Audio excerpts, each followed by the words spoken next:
作为拉动中国经济前行的三驾马车之一，基础设施的投资近年来一直饱受争议，而其中最受关注的就是中国高铁的迅速发展。围绕着中国是否拥有高铁的自主知识产权，外界一直有诸多争论。Well, I consider our joint venture here as a Chinese business. We have a partner, a 50-50 joint venture. So these trains are designed here in China in collaboration with our business in Europe. But in the end, I think we should be very proud of the fact that they're Chinese trains, largely designed here, and they're world-class. 在经历了723动车事故的悲剧之后，高铁的发展几乎陷入停滞，列车的运行时速也降到了300公里每小时。更低的速度是否意味着更加的安全？ And I think these are good decisions that have been taken to make the network even safer. We talk about 300 kilometers an hour. That's not slow by any standards. But I think it's a question also of economics. You look at the benefit. Faster you go, more expensive it is from a maintenance perspective. 本期财经面对面对话全球最大轨道交通及第3大民用航空制造商庞巴迪公司总裁皮埃尔·布多昂。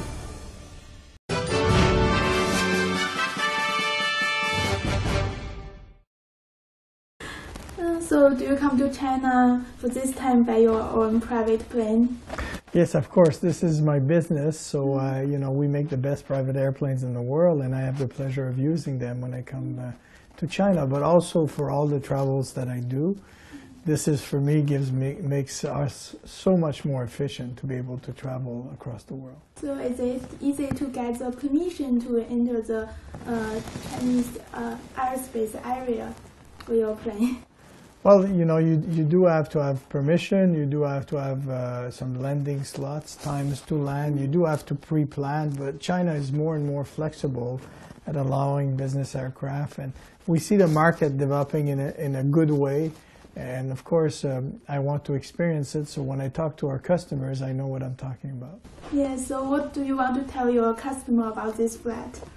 Flying from America in an airplane, our airplane that we call the Global 6000, is a fantastic experience because you can plan your departure so that you don't suffer so much the 12-hour jet lag. And of course, you have a lot of flexibility once you're in China to go see your different businesses across China. And if you're in China, there's great ways to operate your business using a business aircraft. Yeah.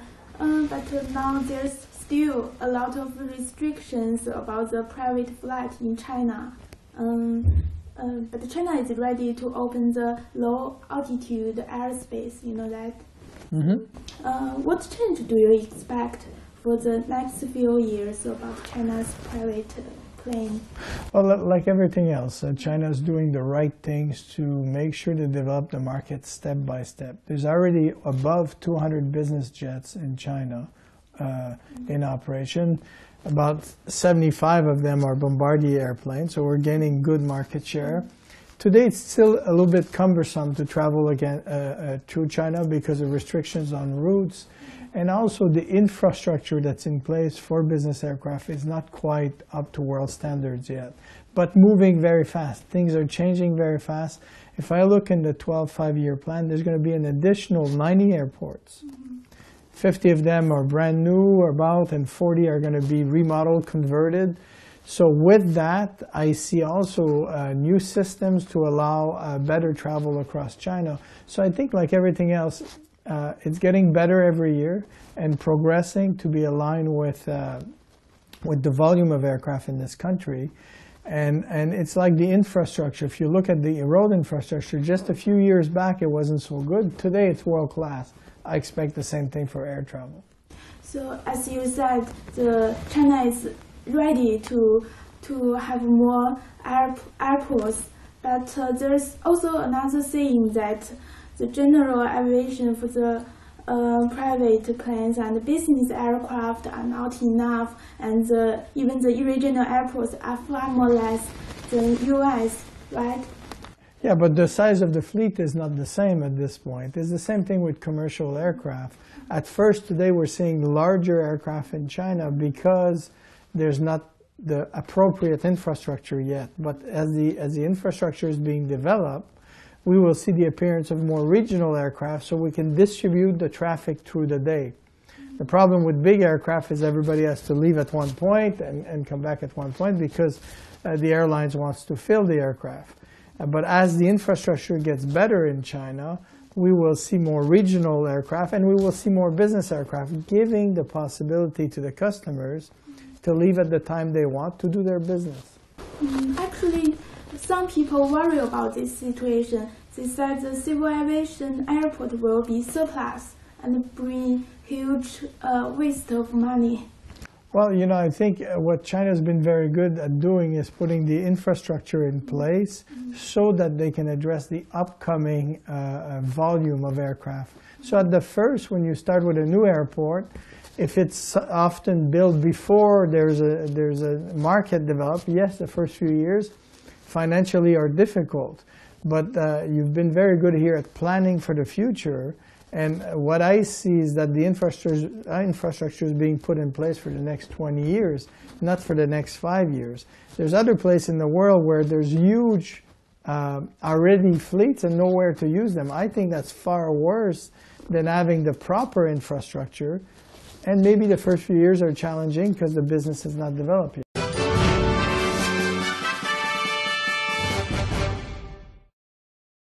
So let's talk back to the private plane. I know in addition to the policy restrictions and the shortage of infrastructure, do you think there are any other factors limiting the development of this market? Well, I think not. I think the Chinese business people understand that business aircraft can bring them a lot of efficiency. They understand that if they want to grow their business internationally, a business aircraft will be a key tool. So I think now it's just a question of putting the infrastructure, releasing the restrictions step by step to make sure it's well done. But I think the right things are being done. How do you see the development of private plane market in China in the next 20 or 10 years? Do you have some figures to share? Yes. Well, right now there's about 200 airplanes in operation in China, a little bit more than that, private airplane. We see the next 20 years a market of about 2,400 airplanes. So that's a huge growth because obviously it will come through time and a big acceleration. So 2,400 airplanes over 20 years, I think it's a big growth for the industry. You are a little optimistic than other companies said, right? Well, this is a Bombardier forecast, but the industry forecasts are more or less the same figures. Of course, at Bombardier, we think we understand this market very well. We've been in China with business aircraft since the 80s, where your government has operated our Challenger aircraft. So we've been here to understand the market since a long time, so I think we can forecast it. Of course, usually everything goes much faster in China, so I think this is a conservative forecast. So as you said, you know China, you know the customers. So are there any differences between the demands of Chinese customer and the other developed area? Well, today in China, we sell mainly the global airplanes, the airplanes that are able to take our customers abroad. Companies here in China are very successful. They want to export, so they want airplanes that give them a chance to go see their customers abroad. So the development is happening at the upper end of the market to start. And with time, I think we'll see business aircraft appearing in China that are more for the local market. So it's a little bit different than the United States, for example, at this point. So is that your next step to develop the business aircraft market in China? Yes, but this is what the customer decide. I'm very happy to sell our smaller Learjets. Of course, we already sell our Challenger and our global airplane. We've started to sell some Learjets that are business aircraft between $10 and $20 million. But this is not the majority of the market at this point. So will you like to lead their need? You guide their need. Well, you know, at Bombardier, we lead the market in business aircraft across the world.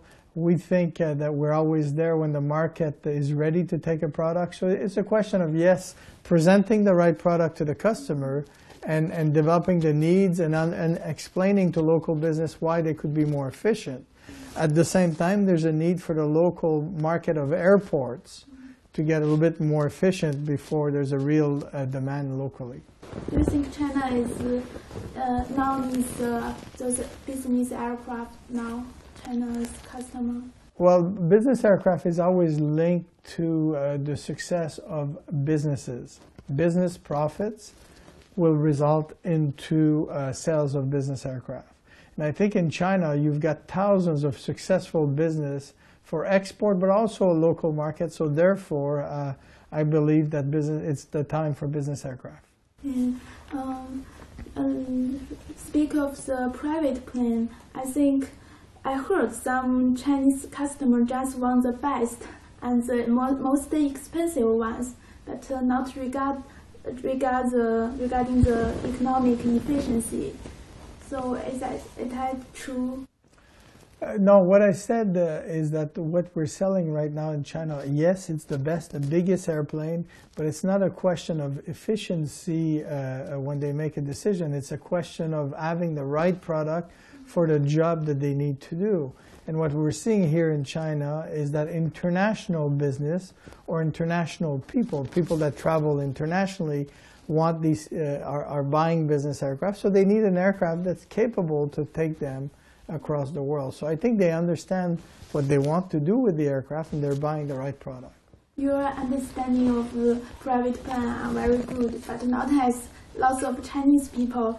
In my opinion, that some people do not know private plane very well in China, and many of them regard private plane as luxury used by the rich to show off. I think that's always a challenge for a private aircraft manufacturer or a customer that's buying a private aircraft. But if we look in other markets where we've been there for a long time, we can demonstrate very easily that private aircraft are used as business tool, are used to make businesses more efficient. So I think it's a question of education, of course, and understanding the market, but of course that's something that we do when we sit with a potential customer. And in time, I think Chinese people will get to appreciate more and more the use, the efficient use of a private aircraft.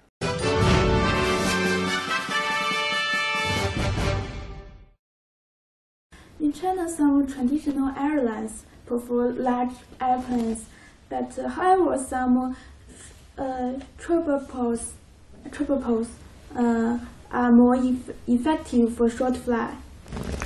Turboprops. Okay, I'm sorry. How to change this traditional view or this situation? Well, you know, airplanes need to be tailored to specific market. Turboprops are really good for short routes and very inexpensive to fly compared to a jet, 25 to 30% less.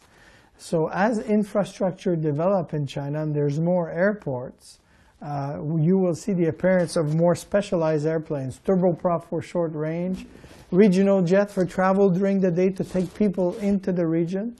It's been restricted so far because of the infrastructure. There's not enough airports, so therefore you've seen bigger airplanes to transport the people. The problem with this is a lot of traffic at certain hours. So as the infrastructure develops, people can go directly to where they want, and air traffic control develops.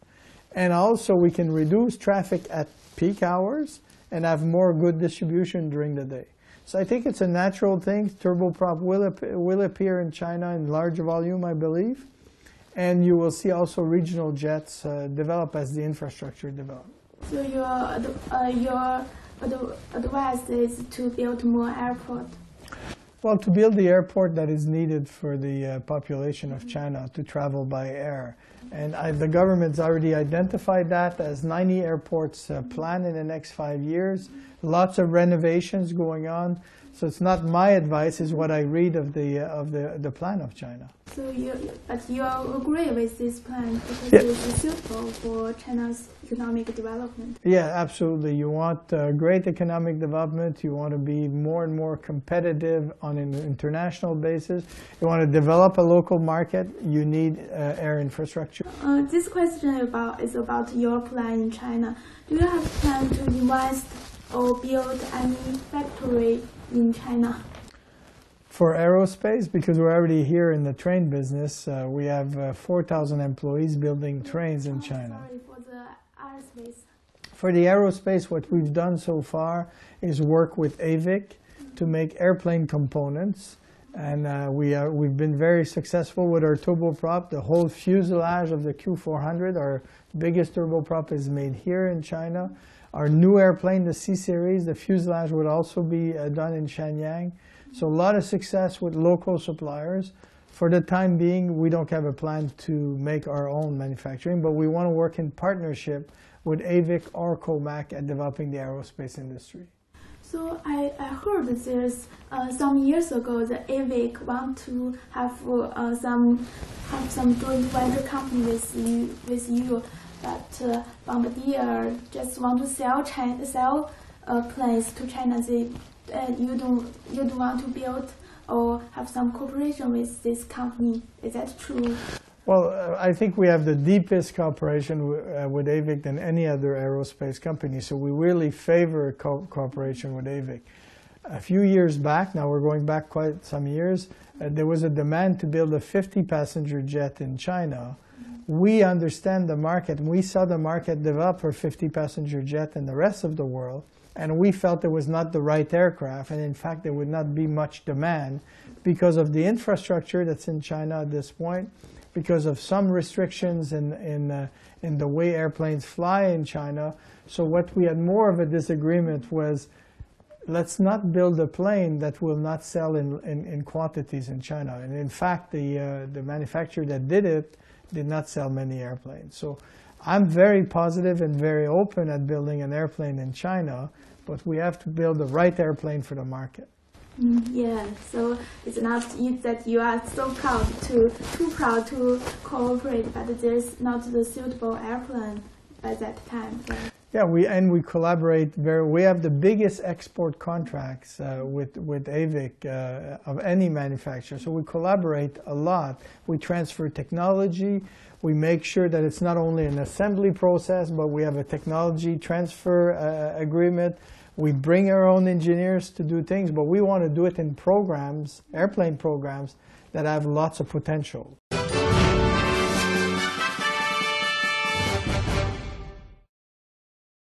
I see the same cooperation in the railway area, right? Yeah, exactly right. When we came in the railway, it was really important for us to choose markets with our customer, the Minister of Rails, that would have long-term potential. We also took our time to develop very solid joint ventures in 3 areas in China. You could think of propulsion for our trains, of metro cars, so urban transport, and a high-speed train. And we've been very successful. Our best factory in the world, our largest factory in the world for train, is here in China, in Qingdao, and it's one of our best. I'm not talking of your technical.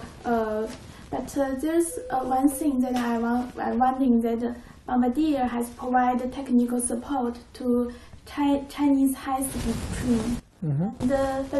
But the Chinese government announced this high-speed train is 100% self-creative product. So I'm wondering, is it a paradox between these two factors?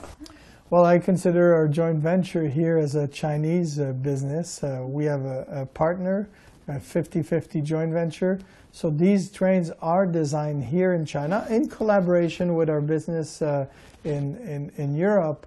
But in the end, I think we should be very proud of the fact that they're Chinese trains, largely designed here, and they're world-class. I would say our Zefiro 380 is the best high-speed train in the world. Really? So is it possible this train will be used in other countries, like Well, already that Zefiro 380 platform that we first sold in China, we sold in Italy. It's called the Zefiro 350, I'm sorry. And it's a product that's very similar to what we have designed here. And yes, we want to use this platform to export. Give you an example. We're doing the metro in Singapore. It's designed in collaboration with our German operation and manufacturers in Changchun. So some collaboration between our joint venture and exporting. In the last year, there's a train crash in China. Yes. And so the piece of railway construction in China really slowed down. How do you think of the development of this market in China? Well, first of all, I want to say that China built a world-class network. We see some of the best operation here in China across the world, some of the best operation. Now, the growth was very fast, and there was this very unfortunate crash, and the Ministry of Rail took the right decisions to slow down, examine what is being done, work with customers like us to understand what worked very well, and many things work very well, and what are the areas we should put some improvement in place so that the network that is already very safe becomes even safer. It's very unfortunate to have an event like this, but I think I want to command the Ministry of Rail to say, hey, we need to take a step back and look at the overall network and decide what is the right thing to do in the future to make the network even better. So you mean, is it time to slow down and step back to see? No, all I'm saying is that after the accidents, there was I don't know if the word pause is the right term, but there was a re-examination of the priorities. Some areas where we went very fast, where no need to go very fast, so we slowed down. Some other areas, we kept the high speed, but at 300 kilometers rather than 350. And I think these are good decisions that have been taken to make the network even safer and efficient for China. Oh, I see. So this is just my next question. That does slower speed really mean higher safety factor? I mean, how to keep a balance between speed and safety? Yeah, I think the slower speed in some area, but we have to be careful. We talk about 300 kilometers an hour. That's not slow by any standards. Mm-hmm. But I think it's a question also of economics. You look at the benefit. Faster you go, more expensive it is from a maintenance perspective, from a technology perspective. And I think what the Ministry of Rail has done is to look at the benefit of the extra speed and has decided for the time being the right speed was 300 kilometers an hour, probably achieving the right balance between the cost of going fast and what the network really needs.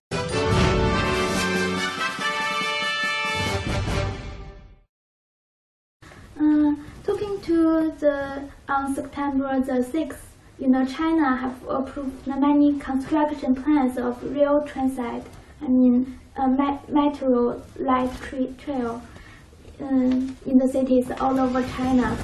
So how do you think of the large-scale investment in urban rail transit? Is there so much demand, or it's just another round of infrastructure investment to stimulate economic development for the purpose of a stable economy? Well, I think this is something that China has done very well and continues to do well, is understand what's needed in terms of infrastructure. And in urban area, if you go in many Chinese cities, the congestions and the popularity of cars has made that even though the car infrastructure, the highways were very good, they're congested. And the best way to move people in a city is urban mass transit. So metros, light rail vehicles. And you've seen in China the city develop very well from a metro perspective, so very dense downtown operation, but there's not been much development for the regional transport, the very large suburbs that now the large cities have. And this is what China is doing, is putting the infrastructure now because the need is there and the congestion is already there. So it's absolutely the right decision. So some local governments, they have already got lots of debt on their own, but they have to do more in infrastructure. Although maybe it's good for the economic, but maybe it's not. Well, the challenge with infrastructure, they're long-term investment. And yes, it's very expensive to put in place, but compare that to the cost of not doing it, it's not expensive. If you don't invest in infrastructure, you stall the economy of the city, you cannot have more growth, the businesses are not efficient, and if I look at what's being done here, I applaud the fact that there's been a lot of infrastructure, and I think you see the economic success of China. You should think that the investment in infrastructure has been a big part of this contribution. Now, the benefit I have is I get to compare with other countries in the world where they try to develop, but they don't invest in infrastructure, and very, very fast the economy stalls because there's no way to move the products or the people that go to work. Yeah, but the infrastructure are going with the booming economics. But in the first half of the year, the growth of China's economy slowed sharply. Does it mean that the long-term China market demands will be reduced? How do the foreign enterprises adapt themselves to the slowing down China? Well, I think everything is relative. We're talking about 7% growth. That is also already very good growth. That is what is in the 5-year plan. It's been made very clear that we'll see continued good growth at 7% in China, but a more planned, more controlled growth and more focus towards the domestic market. And I see that's what's happening. So for me, the economy is still growing very well in China. So what will you do to further growing China or the slowing down China in the future, your strategy or your plan about this market? Well, I need to talk to you about the businesses I'm in. I'm into trains, private airplane and commercial airplane, and I don't see a slowdown in China in those businesses. So in the country, they are speeding up. They are speeding. On the country, this area are speeding up their. Every country in the world, especially in developing economies, investing in infrastructure because they understand that's the way to be competitive. In fact, developing economies are taking China as an example for the success and the infrastructure they have put in place. So I would say that for us, if you look at the businesses I'm into the evolution of mobility, making more efficient ways to travel for people across the planet. And the cities are getting bigger, so I think my business has got a lot of growth in front. So any figures can you give us about what was the growth rate of this market in the next few years, in your expectation? Well, we need to take them businesses by businesses. If we look at the airplanes between 20 and 149 seats, if I just take China as a market, we think there's going to be 2,000 airplanes in this market in China. So there's large growth. If I combine the world market, just in the 100 to 149 seats, it's 7,000 units. And if I go in the smaller aircraft, under 100 seats, it's about 5,000 units. So you add the two, it's a huge market that's growing. And if you then look at business aircraft in terms of dollars, in terms of growth, it's almost as big as the growth we see in commercial aircraft. Because it's simple, the world is connecting more, and they need products to connect, which happens to be airplanes. Now, if I talk about the train business, there's a lot of investments across the world. And we're talking of a growth of about 3% a year, every year. Mm-hmm. So will the emerging markets, especially China, will be the focus of Bombardier? China is a very important market for Bombardier. I'm spending a lot of time in China to make sure I understand how to support our employees here, what are the right investments that we need to make. And also we're open to more partnerships in China because a local partner can help us understand better the market and we can bring the technology that's necessary for this market to develop. So how about those development of European market and the US market? Is that already mature?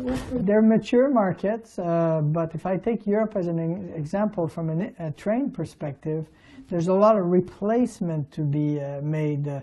30% of the fleet is more than 30 years old. So that means the trains are old, the population wants newer trains to go to work, to travel every day. And in Europe, definitely people want to travel by train, not by car when they come in the city. So I think that it's good business for Bombardier in Europe. In North America, this year we saw good success in San Francisco, where we won a very big contract. We saw good success in New York, where we won a very big contract for Subway also. But what's happening in the US, there's a good evaluation of what are the routes where it would be efficient to travel by high-speed train. That's a long term in the US because car is still very important in the American culture. But I think long term we will see some high-speed train in the US. Already Bombardier has a train between Washington and Boston. It's called the Northeast Corridor. We have a high-speed train that's called the Acela in this corridor, and it's very successful. What you said reminds me that in China there is a situation that China, on one hand they develop the high-speed railway, on the other hand the regional aviation is also one of the important plans in the top plan. So what's your plan? So what's your opinion about these two? Are they compete with each other, or they can work together to get a huge network? Well, yeah, I think you said it right in your last statement. They work together to develop a huge network. Trains are efficient between very dense markets, very large cities, connect them together with trains, and have an airplane to complement. Then airplanes are very efficient to go from very dense to smaller city, to connect people to smaller cities, and very efficient when the volume is not very high. To justify a train, you need a lot of volume. So I think both products play a role. You can think that we study that worldwide because it's very important to Bombardier.